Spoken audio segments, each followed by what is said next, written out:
As examples, he points out that Silicon Valley near San Francisco, Austin, Texas, and Boston, Massachusetts have high gay lesbian indices and also are economically robust.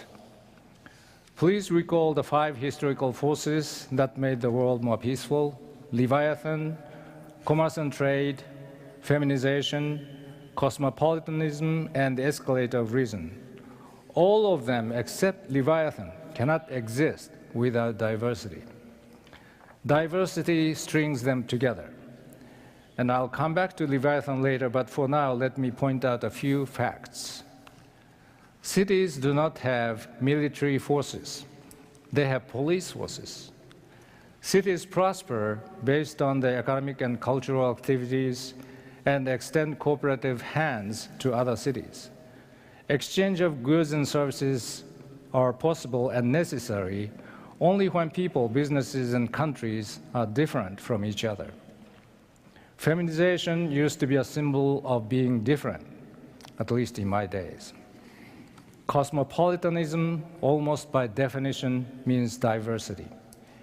Intelligence starts from the ability to distinguish something from another that is different and rationally make that distinction. Professor Florida goes on to show that cities derive energy from their diversity by being tolerant.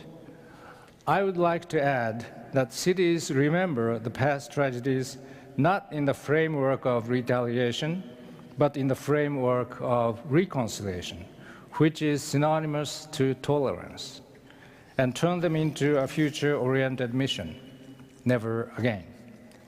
In other words, diversity among cities and within each city has made the world less violent and concurrently drove mayors around the world to come to the same conclusion as Hiroshima and Nagasaki, especially the hibakusha that nuclear weapons must be eliminated.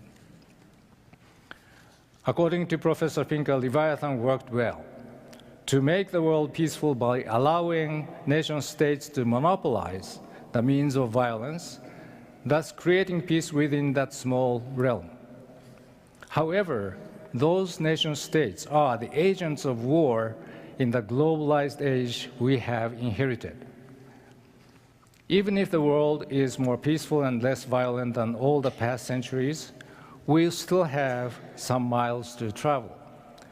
Will Leviathan save us from extinction? Many believed so, including Albert Einstein, Bertrand Russell, Hubert Humphrey, Norman Cousins, Robert Maynard Hutchins, and William O. Douglas, among others. This thinking represented a straightforward interpolation of Leviathan to the international arena. However, from a city point of view, in light of the paradigm shift that is occurring globally at the present time, this may not be the solution. Why? Let me try to explain. Although we cannot wipe nation-states out of the present world and cannot live outside of the restraints they impose upon us, the time has come to grow out of the nation-state frame of reference when we think about the future of the world. Business people have been well aware of this and utilized this frame of reference to create their global businesses and in running their daily matters as well, as chronicled in Thomas Friedman's bestseller, The World is Flat.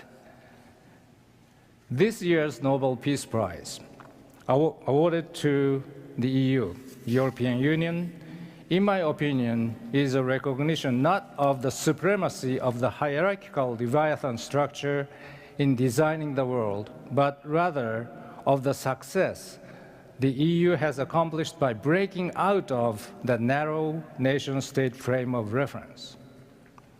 For some of you who need more concrete examples, let me offer 2 successful ones from recent history related to peace.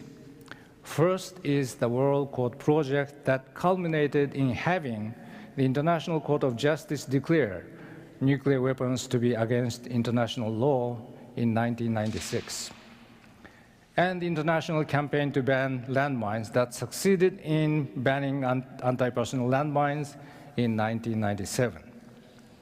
These historic accomplishments were possible because the key people involved in the respective campaigns created similar grand designs based on their deep understanding of humanity and international systems and the governments within a new frame of reference. And because of that, NGOs, individuals, the media, and anyone else who were connected to the issues enthusiastically cooperated from their hearts. In other words, thinking of the future of the world from the point of view of partnership succeeded. In the case of nuclear weapons, Nobel Peace Prize winning organizations such as International Physicians for the Prevention of Nuclear War, International Peace Bureau, American Friends Service Committee, International Red Cross, and many others are successfully appealing to the world public that the catastrophically devastating consequences of nuclear weapons and war must be eliminated. And for that purpose, the only practical solution is the total abolition. Like-minded nations have been working together to sponsor forums, to start negotiations leading to framework mechanisms for a ban on nuclear weapons, and legislators in many countries are giving political pressure to their governments to take the lead. Mayors around the world see the future either consciously or subconsciously and decide to join Mayors of Peace to accelerate the movement through which humanity will reach the goal of a nuclear weapons-free world. We may not reach absolute zero in violence all across the board, but we can reach a state of affairs that the overwhelming majority considers satisfactory. When the media fail to capitalize on such huge trends, emails, listservs, blogs, Twitter, Facebook, and other internet tools spread the word widely and effectively. And an umbrella NGO called the Middle Powers Initiative, which Brad mentioned earlier, has been successfully coordinating all these components and is ready to move into a new phase.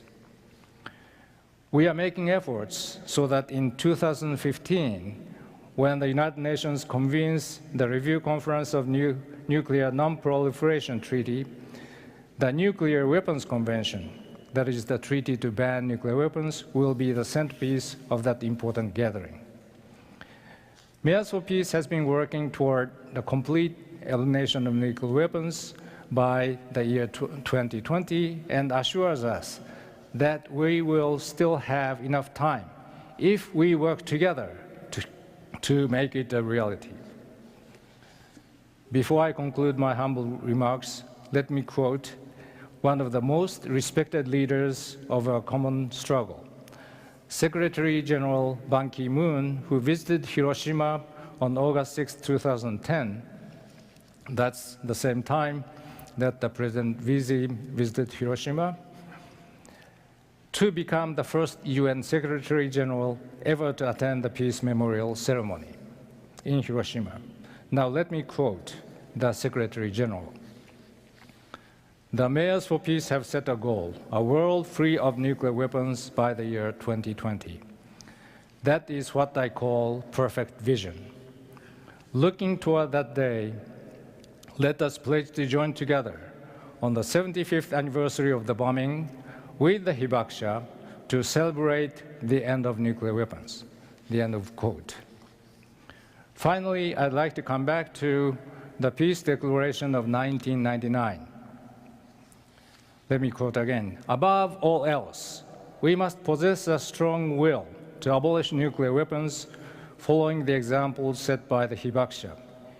If all the world shares this commitment, indeed, even if only the leaders of the nuclear weapons states will it so, nuclear weapons can be eliminated tomorrow.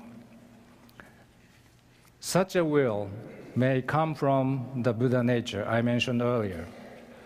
Since the Buddha nature resides in every one of us, it might be properly be called human nature.